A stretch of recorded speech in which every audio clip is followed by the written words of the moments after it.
നിഴലിൻ കീഴിൽ പാർത്തിടും ദൈവജനം പാടിടുമേ.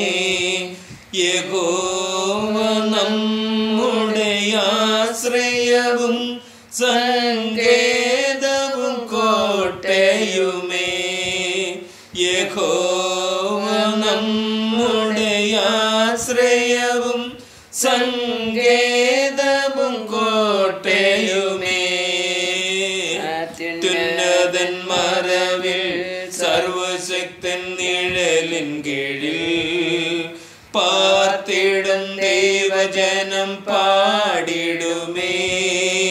വേട്ടക്കാരൻ കെണിയിൽ നിന്നും പകർച്ചവ്യാധിയിലും വേട്ടക്കാരൻ കെണിയിൽ നിന്നും പകർച്ചവ്യാധിയിലും വിടുവിക്കും ദൈവത്തെ സ്തുതിച്ചിടുക. വിടുവിക്കും ദൈവത്തെ സ്തുതിച്ചിടുക. തൻ തൂവലുകൾ നമ്മെ മറച്ചിടും. തരുമവൻ ശരണം ചിറകടിയിൽ.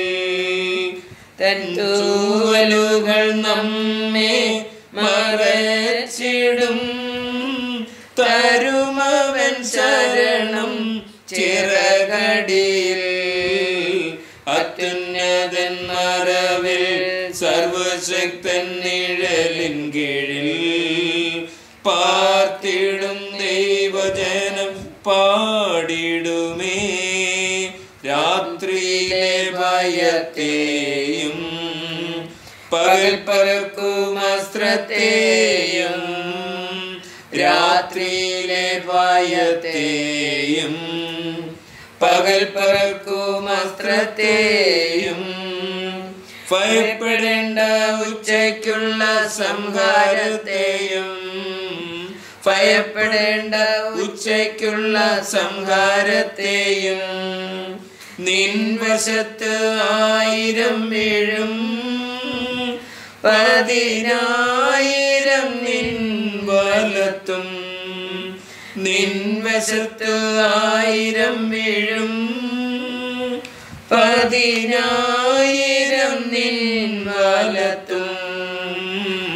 അത്യുന്നതൻ മറവിൽ സർവശക്തൻ നിഴലിൻ കീഴിൽ പാർത്തിടും ദൈവജനം പാടിടുമേ. അത്യുന്നതൻ മറവിൽ സർവശക്തൻ നിഴലിൻ കീഴിൽ പാർത്തിടും ദൈവജനം പാടിടുമേ. അനർത്ഥമൊന്നും ഭവിക്കയില്ല. നമ്മുടെ ബാധയകറ്റി. അനർത്ഥമൊന്നും ഭവിക്കയില്ല. നമ്മുടെ ബാധയകറ്റി. കൂടാരത്തെ ദൈവം കാത്തിടുമേ. കൂടാരത്തെ ദൈവം കാത്തിടുമേ. കല്ലിന്മേൽ കാൽ തട്ടാതെ ദൂതന്മാർ നമ്മെ വഹിച്ചിടുമേ. കല്ലിന്മേൽ കാൽ തട്ടാതെ ദൂതന്മാർ നമ്മെ വഹിച്ചിടുമേ. അത്യുന്നതൻ മറവിൽ സർവശക്തൻ നിഴലിൻ കീഴിൽ പാർത്തിടും ദൈവജനം പാടിടുമേ. അത്യുന്നതൻ മറവിൽ സർവശക്തൻ നിഴലിൻ കീഴിൽ പാർത്തിടും ദൈവജനം പാടിടുമേ. യഹോവ നമ്മുടെ ആശ്രയവും സങ്കേതവും കോട്ടയുമേ. യഹോവ നമ്മുടെ ആശ്രയവും സങ്കേതവും കോട്ടയുമേ. അത്യുന്നതൻ മറവിൽ സർവശക്തൻ നിഴലിൻ കീഴിൽ പാർത്തിടും ദൈവജനം പാടിടുമേ. വലിയവനായ ദൈവത്തിന്റെ നാമത്തിന് മഹത്വമുണ്ടാകട്ടെ. കഴിഞ്ഞ ദിവസങ്ങളിൽ നമ്മൾ കേട്ടുകൊണ്ടിരുന്നു, ദൈവത്തിൽ എന്തുകൊണ്ട് നമ്മൾ ആശ്രയിക്കണം, എങ്ങനെ ആശ്രയിക്കണം, ആശ്രയിക്കുന്നവനുള്ള ഫലം എന്താണ്, എന്ത് ലഭിക്കും എന്നൊക്കെയും നമ്മൾ ചിന്തിച്ചുകൊണ്ടിരിക്കുകയാണ്. ഇന്നും നമുക്ക് അതിൻ്റെ ബാക്കിയായിട്ട് നമുക്ക് ചിന്തിക്കാം. കഴിഞ്ഞ ദിവസം നമ്മൾ ചിന്തിച്ചു, പ്രത്യാശയ സമൃദ്ധി, സന്തോഷം, സമാധാനം, ഇവയിലൊക്കെ സമൃദ്ധി തരുന്ന ദൈവമാണ്. ആശ്രയിക്കുന്നവന് സമാധാനത്തിൻ്റെ സമൃദ്ധി, സന്തോഷത്തിൻ്റെ സമൃദ്ധി, പ്രത്യാശയുടെ സമൃദ്ധി, ഇതെല്ലാം ദൈവം തരുന്നു എന്ന് നമ്മൾ കണ്ടു. വീണ്ടും നമ്മൾ കണ്ടു, വിശ്വസിക്കുന്നവന് ന്യായവിധി ഇല്ല എന്ന് നമ്മൾ കണ്ടു. ജഡ്ജ്മെന്റ് ഇല്ല. വിശ്വാസ് करने वाला को जजमेंट नहीं है करके हम देखा. विश्वास करने वाला को समृद्धि, खुशी का समृद्धि, समाधान का समृद्धि और होप का समृद्धि, आशा का समृद्धि, ये सब होने वाला है करके हमने देखा. എല്ലാ വഴിയിലും ദൈവത്തെ നനയ്ക്കുന്നവർക്ക്, എന്നുവെച്ചാൽ ആശ്രയിച്ചുകൊണ്ട് വിശ്വസിക്കുന്നവന്, എല്ലാ വഴിയിലും ദൈവത്തെ നനച്ചുകൊണ്ട് ജീവിക്കുന്നവന് ലഭിക്കുന്ന അനുഗ്രഹങ്ങളാണ് ഇതൊക്കെ നമ്മൾ ഇന്നലെ ചിന്തിച്ച്. ഇന്ന് നമുക്ക് ചിന്തിക്കാം. എഫേസ്യ ലേഖനം 6-ാം അധ്യായം 10-ാം വചനം നമുക്ക് വായിക്കാം. എഫേഷ്യൻ 6:10 हम पढ़ेंगे. 6:10 में ऐसा लिखा है, ഒടുവിൽ കർത്താവിലും അവന്റെ അമിത ബലത്തിലും ശക്തിപ്പെടുവീൻ. ദൈവം പറയുന്നു, കർത്താവിലും അവന്റെ അമിത ബലത്തിലും ശക്തിപ്പെടുവീൻ. ദൈവത്തിലും അമിത ബലത്തിൽ, ദൈവത്തിന്റെ അമിത ബലത്തിൽ ശക്തിപ്പെട്ടുകൊണ്ട് ജീവിക്കണം. ആശ്രയിച്ച് നാം ദൈവത്തിന്റെ അമിത ബലം പ്രാപിച്ചെടുക്കണം. ഇത്തിരി ബലമല്ല, ഒരു ശകലം ശക്തിയല്ല, ദൈവത്തിൽ നിന്ന് അമിത ബലം പ്രാപിച്ചെടുക്കണം. ज्यादा बल हम परमेश्वर में आश्रय रखकर प्राप्त करने का है करके परमेश्वर का वचन हमें सिखा रहा है. വീണ്ടും നോക്കിക്കേ, അവിടെ പറയുകയാണ്, ദൈവത്തിന്റെ ഒടുവിൽ ദൈവത്തിന്റെ അമിത ബലം പ്രാപിക്കണമെന്നാ പറഞ്ഞേക്കുന്നത്. ഒടുവിൽ എന്ന് പറഞ്ഞാൽ എന്താ? നല്ലവണ്ണം നമ്മൾ കേട്ട വചനപ്രകാരം എല്ലാം ജീവിച്ച്, പ്രത്യാശയില്, ദൈവത്തോടുള്ള ഭക്തിയില്, ദൈവത്തിന്റെ സന്നിധിയിൽ അനുസരണമുള്ളവരായി, ദൈവത്തിൽ എങ്ങനെയെല്ലാം ആശ്രയിക്കണമോ, എങ്ങനെയെല്ലാം വിശുദ്ധീകരിക്കണമോ അതെല്ലാം ചെയ്തു കഴിഞ്ഞിട്ട് ദൈവത്തിന്റെ ബലത്തിൽ ആശ്രയിക്കണം. അതുകൊണ്ടാണ് നമ്മൾ പ്രാർത്ഥിക്കും, ദൈവമേ നീ ബലവാനാണ്, നീ പരിശുദ്ധനാണ്, നീ സർവശക്തനാണ്. എന്തുകൊണ്ടാണ് നമ്മൾ അങ്ങനെ പറയുന്നത്? നമ്മൾക്ക് ബലമില്ല, നമുക്ക് പരിശുദ്ധിയില്ല, നമുക്ക് ശക്തിയില്ല. അതുകൊണ്ട് നമ്മൾ ദൈവത്തെ പുകഴ്ത്തുകയാണ്. ദൈവത്തെ പുകഴ്ത്തി നമ്മൾ ജീവിക്കുമ്പോൾ ഈ ശക്തിയും ഈ ബലവും ദൈവത്തിൽ നിന്ന് നമുക്ക് ലഭിക്കുന്നു. അതിനാണ് നമ്മൾ ദൈവത്തെ നീ ബലവാനാണ്, നീ ശക്തനാണ്, അങ്ങ് പരിശുദ്ധനാണ് എന്ന് പറയുന്നത്. അങ്ങയുടെ പരിശുദ്ധിയിൽ നിന്ന് കർത്താവ് അതുകൊണ്ടാണ് പറയുന്നത്, ഞാൻ വിശുദ്ധനായിരിക്കുന്നത് പോലെ നിങ്ങളും വിശുദ്ധരായിരിക്കും. അപ്പോ ദൈവത്തിന്റെ വിശുദ്ധിയുടെ അടുത്ത് ചെല്ലുവാൻ തക്കവണ്ണം നമുക്ക് പ്രാപ്തി ഉണ്ടാകണമെങ്കിൽ നാം പ്രാർത്ഥിക്കുന്നവരായിരിക്കണം. परमेश्वर का निकट हमें पहुंचने के लिए हमें परमेश्वर में आश्रय रखकर जैसा हमें तैयार करना का है वैसा हम तैयार होना है. യോഹന്നാൻ का सुसमाचार में 14:27 हम पढ़ेंगे. യോഹന്നാന്റെ സുവിശേഷത്തില് 14:27 നമുക്ക് വായിക്കാം.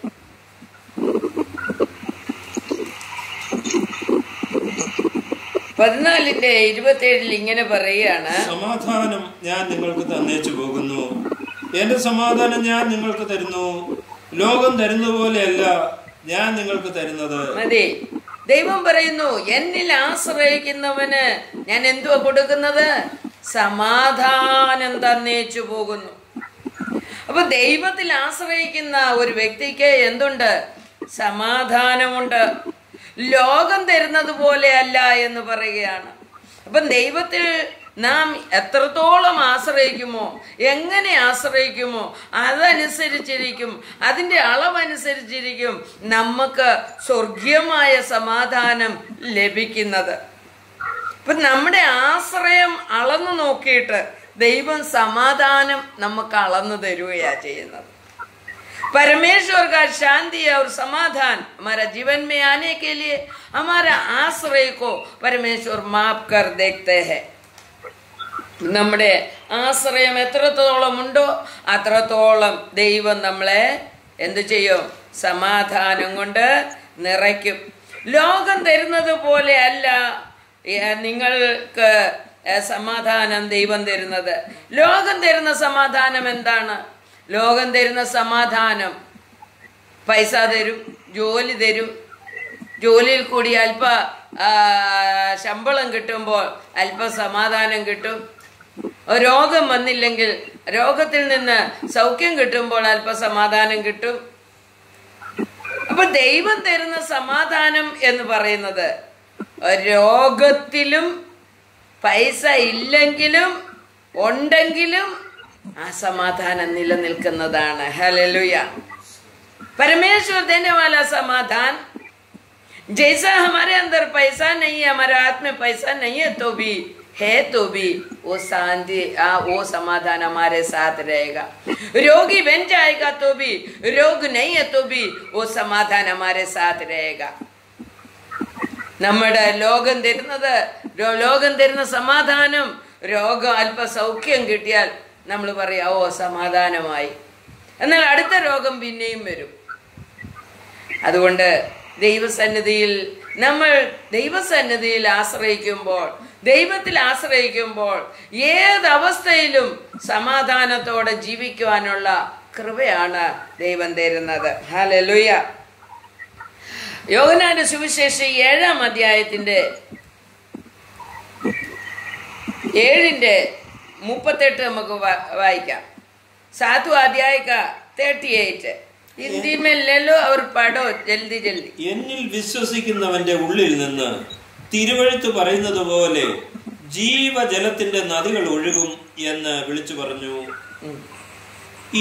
അവൻ ഇത് തന്നിൽ വിശ്വസിക്കുന്നവർക്ക് ലഭിക്കാനുള്ള ആത്മാവിനെ കുറിച്ചാകുന്നു പറഞ്ഞത്. ഹല്ലേലൂയ, സ്തോത്രം. 7:38 जो मुझ पर विश्वास करेगा, जैसा पवित्र शास्त्र में आया है, उसका हृदय में से जीवन के जल की नदियां बह निकलेंगी. तो परमेश्वर के ऊपर विश्वास करने वाला का व्यक्ति के अंदर से जीव जल का नदी बहकेगा करके उधर लिखा है. ദൈവത്തിൽ വിശ്വസിക്കുന്നവരുടെ ഉള്ളിൽ നിന്ന് ജീവജലത്തിന്റെ നദി ഒഴുകും. നമ്മൾ ദൈവത്തിൽ വിശ്വസിക്കുകയും ആശ്രയിക്കുകയും ചെയ്യുന്നവരാണോ, നമ്മുടെ ഉള്ളിൽ നിന്ന് ജീവജലത്തിന്റെ നദി ഒഴുകും. അപ്പോൾ നമ്മുടെ ഉള്ളിൽ ആശ്വാസത്തിന്റെ നദി ഒഴുകും, അല്ലെങ്കിൽ പരിശുദ്ധാത്മാവിന്റെ നദി ഒഴുകും.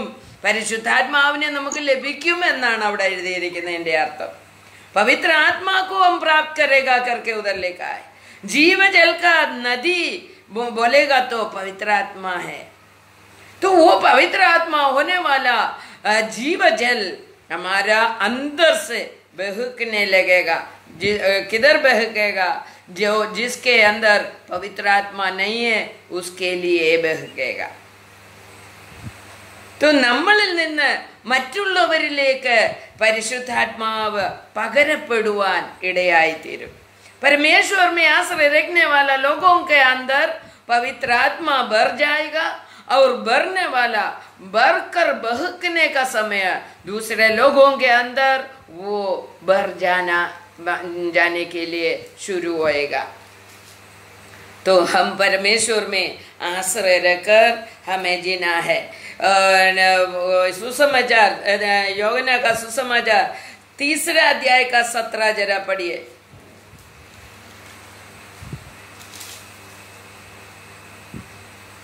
3 अध्याय का 17। പുത്രനെ ലോകത്തിൽ അയച്ചത് ലോകത്തെ വിധിപ്പാനല്ല, ലോകം അവനാൽ രക്ഷിക്കപ്പെടുവാനത്രേ.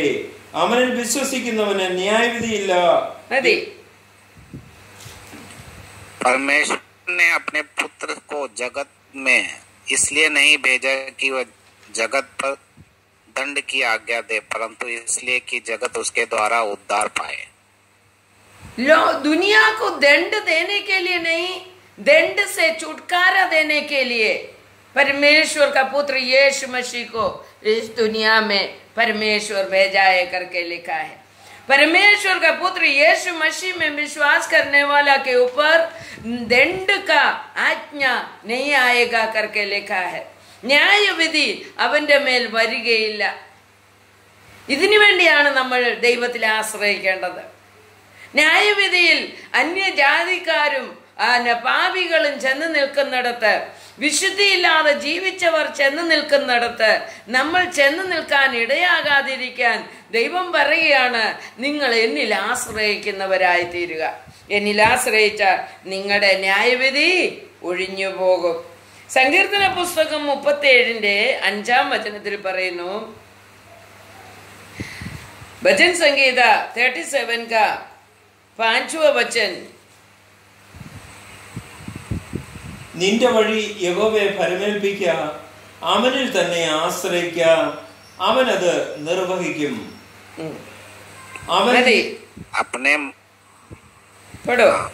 अपने मार्ग की चिंता यहोवा पर छोड़ो और उस पर भरोसा रख, वही पूरा करेगा। बस हमें एक ही करना है, परमेश्वर में आश्रय रहकर हमारा मार्ग परमेश्वर के ऊपर छोड़ देने का। परमेश्वर में आश्रय रखने वाला व्यक्ति कभी भी उनका मार्ग परमेश्वर में छोड़ देगा और परमेश्वर में आश्रय रखेगा, तभी परमेश्वर उसको पूरा करेगा. അവനത് നിർവഹിക്കും എന്നവിടെ എഴുതിയിരിക്കുന്നു. യഹോവയിൽ തന്നെ യഹോവയിൽ ആശ്രയിച്ച് നന്മ ചെയ്യുക, ദേശത്ത് പാർത്ത് വിശ്വസ്തത ആചരിക്കുക, യഹോവയിൽ തന്നെ രസിച്ചുകൊള്ളുക, അവൻ നിന്റെ ഹൃദയത്തിലെ ആഗ്രഹങ്ങൾ നിനക്ക് തരും. നിന്റെ വഴി യഹോവയെ പരമേൽപ്പിക്കുക, അവനെ തന്നെ ആശ്രയിക്കുക, അവനത് നിർവഹിക്കും. तो परमेश्वर में आश्रय रखने वाला को रास्ता भटकना नहीं पड़ेगा, रास्ते में रुकावट नहीं आएगा. जो चीज के लिए हम जाएगा उस चीज पूरा कर वापस आ सकता है. ദൈവത്തിൽ ആശ്രയിക്കുന്ന മനുഷ്യന്റെ വഴി ഒരിക്കലും തടസ്സങ്ങളിൽ കുരുങ്ങിപ്പോവാൻ ദൈവം സമ്മതിക്കത്തില്ല. നീ എന്തിനു വേണ്ടി പോകുന്നുവോ അത് ദൈവം നിർവഹിക്കും. നിനക്ക് ദൈവത്തിൽ ആശ്രയമുള്ള ഒരു വ്യക്തിയാണെങ്കിൽ ദൈവം അത് നിർവഹിച്ചു തരും എന്ന് ദൈവവചനം പറയുകയാണ്.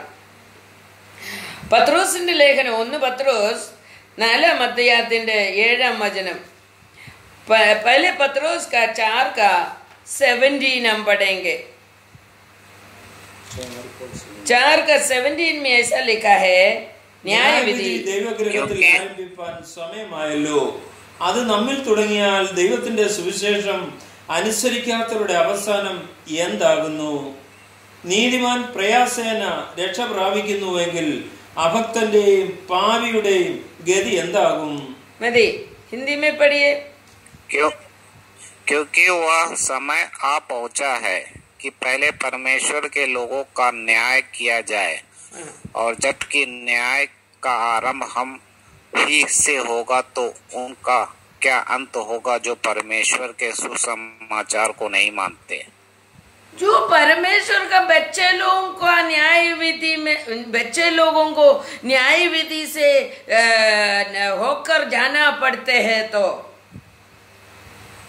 जो परमेश्वर का सुसमाचार नहीं मानता है उसको कितना बड़ा न्याय विधि होगा करके उधर लिखा है. इसके लिए न्याय विधि परमेश्वर का ग्रह में भी होता है। इसके लिए बोलते हैं परमेश्वर का ग्रह में, परमेश्वर का मंदिर में जाने वाला को न्याय विधि मिलेगा। तो परमेश्वर का इच्छा के अनुसार परमेश्वर में आश्रय नहीं रखने वाला, परमेश्वर का वचन को नहीं मानने वाला, परमेश्वर का मर्जी से नहीं जीने वाला लोगों को कितना अधिक न्याय विधि से गुजरना पड़ेगा। ദൈവത്തിൽ ആശ്രയിക്കാത്ത, ദൈവത്തിൽ ആശ്രയിക്കുന്ന ദൈവ മക്കൾക്ക് പലപ്പോഴും ന്യായവിധിയിൽ കൂടി കടന്നു പോകേണ്ടി വരുന്നു. എന്നാൽ ദൈവത്തിന്റെ വചനത്തെ പൂർണ്ണതയോട് പ്രാപിക്കാതെ, ആ വചനം അനുസരിക്കാതെ ജീവിക്കുന്ന മനുഷ്യർക്ക് എത്ര വലിയ ന്യായവിധിയായിരിക്കും വരുന്നത് എന്നുള്ളതാണ് നാം മനസ്സിലാക്കേണ്ടത്. അപ്പോൾ ദൈവമക്കൾക്ക് ന്യായവിധിയില്ല എന്ന് ആരും ചിന്തിക്കരുത്.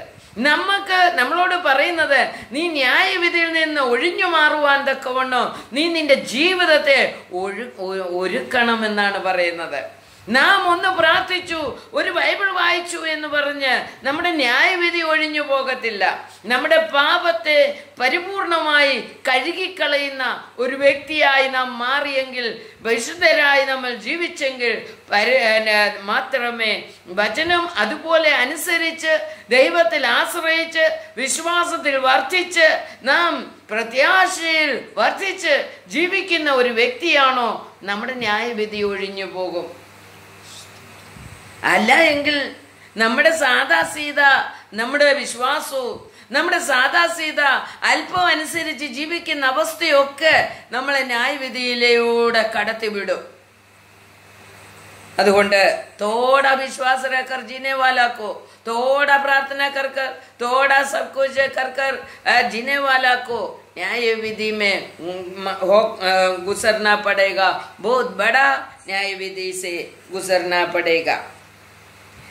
വീണ്ടും നമുക്ക് യോഹന്നാന്റെ സുവിശേഷം 11:26 വായിച്ചാൽ, യോഹന്നാ का सुसमाचार 11:26 में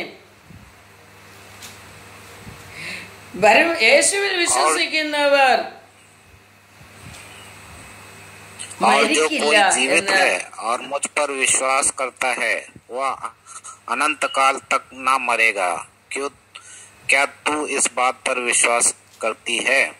देखो उधर लिखा है यीशु में विश्वास करने वाला अनंत काल तक मरण नहीं पाएगा करके उधर लिखा है. യോഹന്നാ का सुसमाचार 11:26 മലയാളം में ऐसा लिखा है, എന്നിൽ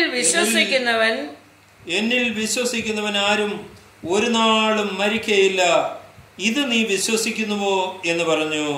परमेश्वर का पुत्र यीशु में विश्वास करने वाला कभी नहीं मरेगा करके लिखा है. ये मरण कौन सा मरण के बारे में बोला है? ये मरण हमारा आत्मा का मरण के बारे में लिखा है. हम इस दुनिया से परमेश्वर में विश्वास, आज से विश्वास कर कर हमारा जीवन आगे बढ़ रहे, हम सचमुच उनमें आश्रय रहकर हम जी रहे, तो हम बीच में हमारा शरीर और आत्मा अलग होता है. वो परमेश्वर के सन्निधि में मरण नहीं है. परमेश्वर के सन्निधि में जो मरण है वो हमारा आत्मा का आनंद काल का मरण के बारे में परमेश्वर बोलते हैं. ये बीच में जो शरीर और आत्मा अलग होते हैं वो मरण के बारे में नहीं बोला है.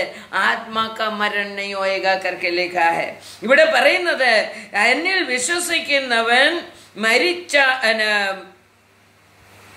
എത്ര 26 എന്നിൽ വിശ്വസിക്കുന്നവൻ ആരും ഒരു നാളും മരിക്കയില്ല. മരിക്കയില്ല എന്ന് പറഞ്ഞതിന്റെ അർത്ഥം നമ്മുടെ ആത്മാവ് മരിക്കത്തില്ല. ഇന്നു മുതൽ നാം ദൈവത്തിൽ വിശ്വസിക്കാൻ തുടങ്ങി, ദൈവത്തിൽ ആശ്രയിക്കാൻ തുടങ്ങി, ദൈവവചനപ്രകാരം ജീവിക്കാൻ തുടങ്ങി, ദൈവ ഇഷ്ടം ചെയ്യാൻ തുടങ്ങി. എന്നാൽ നമ്മുടെ ശരീരം മാറ്റപ്പെട്ടാലും നമ്മുടെ ആത്മാവ് സ്വർഗത്തിൽ നിത്യതയിൽ ജീവിക്കുവാൻ ഇടയായി തീരും എന്നാണ് അവിടെ പറഞ്ഞതിന്റെ അർത്ഥം. അതുകൊണ്ട് വചൻ സംഗീത 27 का 13 से 14 पढ़ेंगे. उधर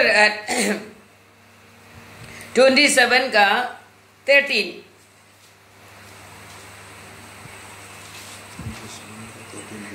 ഞാൻ ജീവനുള്ളവരുടെ ദേശത്ത് യഹോവയുടെ നന്മ കാണുമെന്ന് വിശ്വസിച്ചില്ലെങ്കിൽ കഷ്ടം.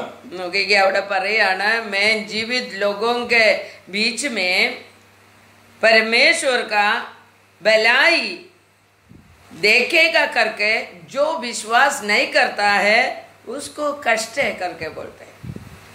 ये जीवित लोग बोलेगा तो परमेश्वर में जीवित लोग वो अनंत काल तक बिना मरण से जीवित रहने वाला लोग परमेश्वर का सभी भलाई को प्राप्त कर कर आज से अनंत काल तक जीने वाला लोगों के बारे में बोल रहा है.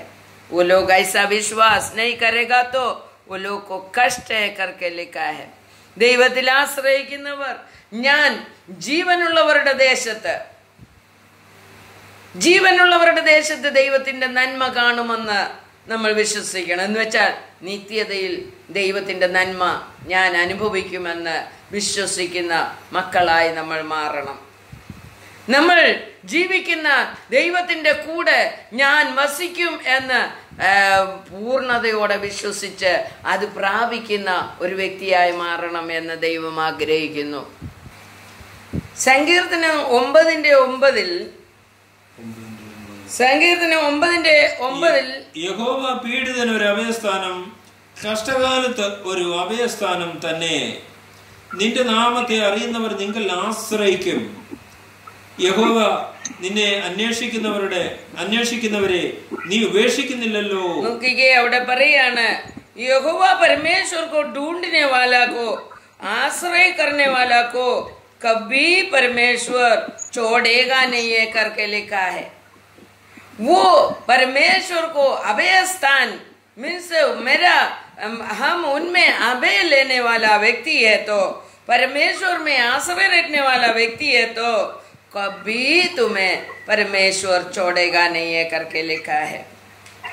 हमारा, मैं पहले बोला वैसा ही, हमारे आश्रय को मापने वाला परमेश्वर है हमारा परमेश्वर. നമ്മുടെ ആശ്രയം എത്ര എന്നത് ദൈവം അളന്നു നോക്കുന്ന ദൈവമാണ് എന്നുള്ളത് നാം മറന്നു പോകരുത്. യോശുവയുടെ പുസ്തകം 1-ാം അധ്യായത്തില് അവിടെ പറയുകയാണ്, 1:9 വചനത്തിൽ പറയുകയാണ്, നിന്റെ ദൈവമായ യഹോവ നീ പോകുന്നിടത്തൊക്കെയും നിന്നോട് കൂടെ ഉള്ളത് കൊണ്ട് ഉറപ്പും ധൈര്യവും ഉള്ളവനായിരിക്ക, ഭയപ്പെടരുത്, ഭ്രമിക്കരുത് എന്ന് ഞാൻ നിന്നോട് കൽപ്പിച്ചുവല്ലോ. योशुआ का पुस्तक का 1 अध्याय का 9वें वचन में ऐसा लिखा है, परमेश्वर तुम जिधर जिधर जाएगा उधर उधर तुम्हारे साथ रहेगा करके लिखा है.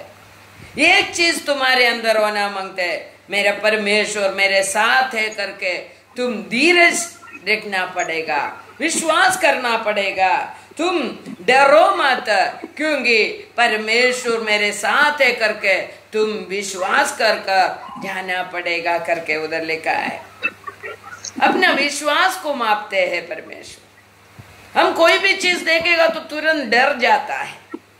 परमेश्वर बोलते हैं मैं तुम्हारे साथ है, तू किधर किधर जाएगा, നീ എവിടെല്ലാം പോകുന്നു ഞാൻ നിന്റെ കൂടെയുണ്ട്.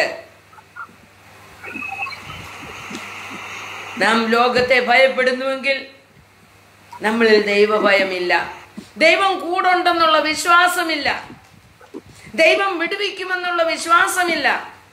അതുകൊണ്ടാണ് നമ്മൾ ലോകത്തെ ഭയപ്പെടുന്നത്. എന്തു സംഭവിക്കും, എങ്ങനായിത്തീരും എന്ന് നാം ചിന്തിക്കുന്നുവെങ്കിൽ നമുക്ക് ദൈവം കൂടെ ഉണ്ട് എന്നുള്ള ഒരു വിശ്വാസക്കുറവാണ് അത് നമ്മൾ കാണുന്നത്. വീണ്ടും നമുക്ക് 1 कोरिन्थियर 2:9 വായിക്കാം. पहले कोरिन्थियन 2 अध्याय का 9वें वचन हम पढ़ेंगे.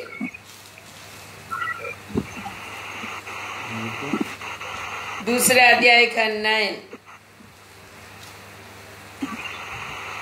ദൈവം തന്നെ സ്നേഹിക്കുന്നവർക്ക് ഒരുക്കിയിട്ടുള്ള കണ്ണ് കണ്ടിട്ടില്ല, ചെവി കേട്ടിട്ടില്ല, ഒരു മനുഷ്യന്റെയും ഹൃദയത്തിൽ തോന്നിയിട്ടുമില്ല. एक परमेश्वर हमारे लिए जो बनाकर रखा है वो चीज दूसरा किसी को दिखाता नहीं है। उनमें आश्रय रखने वाला लोगों के लिए जो चीज परमेश्वर तैयार कर कर रखता है, जो चीज परमेश्वर हमें देने वाला है, वो दूसरों को बताता नहीं है। നമുക്ക് വേണ്ടി ദൈവം ഒരുക്കിയിരിക്കുന്നത് മറ്റൊരാളെ കാണിച്ചുകൊണ്ടല്ല ദൈവം തരുന്നത്. ദൈവം ഒരുക്കിയത് നമുക്ക് വേണ്ടി ഒരുക്കിയത് നാം പ്രാപിക്കുവാൻ യോഗ്യത പ്രാപിച്ചെടുക്കണം. നാം പ്രാപിക്കാൻ യോഗ്യത പ്രാപിച്ചെടുക്കുമ്പോൾ ദൈവം അത് മറ്റുള്ളവർക്ക് കൊടുത്തതുപോലല്ല, മറ്റുള്ളവരെ കാണിച്ചുകൊണ്ടല്ല തരുന്നത്. അത് നമ്മൾക്ക് വേണ്ടി ഒരുക്കിയിരിക്കുന്നത് നമുക്ക് വേണ്ടി തരും. ഒരു വ്യക്തിയും ചിന്തിക്കാത്ത വിധത്തിൽ, ഒരു വ്യക്തിയും ഇന്നുവരെ കാണാത്ത വിധത്തിൽ ദൈവത്തിൽ ആശ്രയിക്കുന്നവർക്ക് വേണ്ടി പ്രവർത്തിക്കുന്ന ഒരു ദൈവത്തെയാണ് നമ്മൾ വിളിച്ചപേക്ഷിക്കുന്നത്. മത്തായിയുടെ സുവിശേഷം 28:18 പറയുകയാണ്, മാത്യു का सुसमाचार 28:18 वचन,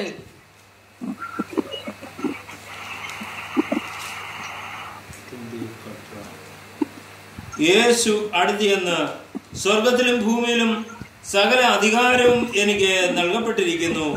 ആകയാൽ നിങ്ങൾ പുറപ്പെട്ട് പിതാവിന്റെയും പുത്രന്റെയും പരിശുദ്ധാത്മാവിന്റെയും നാമത്തിൽ സ്നാനം കഴിപ്പിച്ചും ഞാൻ നിങ്ങളോട് കൽപ്പിച്ചതൊക്കെയും പ്രമാണിപ്പാൻ തക്കവണ്ണം ഉപദേശിച്ചും കൊണ്ട് സകല ജാതികളെയും ശിഷ്യരാക്കിക്കൊള്ളുകയും. हिंदी में पढ़िए. मैथ्यू का 28:17.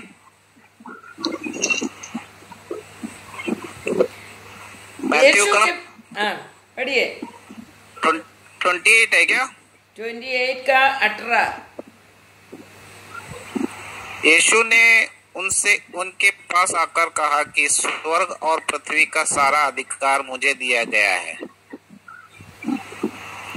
സ്വർഗ में जो है, സ്വർഗത്തിലും ഭൂമിയിലുമുള്ള സകല അധികാരവും ദൈവത്തിനുണ്ടെങ്കിൽ നമ്മൾ ആശ്രയിക്കുന്ന ദൈവം എത്ര വലിയവനാണെന്നുള്ളത് നമ്മൾ ചിന്തിക്കണം. स्वर्ग और भूमि का, पाताल का भी अधिकार परमेश्वर यीशु प्रभु के हाथ में है. वो अधिकारी में हम आश्रय रखते हैं. इतना बड़ा परमेश्वर में हम आश्रय रखते हैं. ये चीज हम मालूम पड़कर हमारे आश्रय को बैठाने का है. നമ്മുടെ ആശ്രയത്തെ നമ്മൾ വർദ്ധിപ്പിക്കണം. നമ്മൾ അവനിലുള്ള ആശ്രയം വെറും ചെറിയ ഒരു കാര്യത്തിൽ ആശ്രയിക്കുന്ന, ഒരു ഈ കാര്യം സാധിക്കാൻ വേണ്ടി ആശ്രയിക്കുന്ന അവസ്ഥയല്ല. എൻ്റെ ജീവിതം ഞാൻ എൻ്റെ ദൈവത്തിന് സമർപ്പിച്ചുകൊണ്ട് ഞാൻ ആശ്രയിക്കുകയാണെന്ന് പറയണം. അങ്ങനെ ആശ്രയിക്കുന്നവനെയാണ് ദൈവത്തിന് ഇഷ്ടം. അതുകൊണ്ട് ദൈവത്തിൽ ആശ്രയിക്കുന്ന ഒരു വ്യക്തിയായി തീരുവാൻ, ദൈവം സർവശക്തനാണെന്ന് മനസ്സിലാക്കിക്കൊണ്ട് ആ ദൈവത്തിൽ ആശ്രയിക്കുന്ന ഒരു വ്യക്തിയായി തീരുവാൻ ദൈവം നമ്മെ മാടി വിളിക്കുകയാണ്. പരമേശ്വർ മേ പൂരി तरह से ആശ്രയ രഖർ ജീനെ വാലെ. ഈ കേട്ട വചനത്താൽ ദൈവം നമ്മുടെ ആശ്രയത്തെ വർദ്ധിപ്പിച്ചുകൊണ്ട് ജീവിക്കുവാൻ നമ്മെ സഹായിക്കട്ടെ എന്ന് പ്രാർത്ഥിക്കുന്നു. ആമേൻ.